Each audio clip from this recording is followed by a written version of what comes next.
জয় যাত্রা শুরুছে রংপুরের। টানা 6 ম্যাচ জিতল রংপুর। প্রথমে টস জিতে বোলিংয়ের সিদ্ধান্ত নেয় রংপুর। ভালোই শুরু পায় তামিম ইকবাল। শান্ত তামিমের অবিচ্ছেদ্য জুটি পার করে পাওয়ার প্লে। শান্ত করে 41 রান ও 40 রান করেন তামিম ইকবাল। প্রথম বাংলাদেশ হিসেবে টি-20তে করেন 8,000 রান।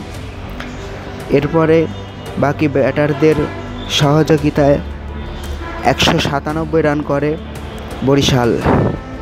198 রানের টার্গেটে ব্যাট করতে নেমে রংপুর ব্যাটারদের আসা যাওয়ার মিছিলে এক প্রান্ত আগলে রেখে তৌফিক খান খেলেন এক দুর্দান্ত ইনিংস। খুশদিল শাহ অধিনায়ক নুরুল হোসেনের ব্যাটিং তাণ্ডবে ম্যাচ জিতে যায় রংপুর।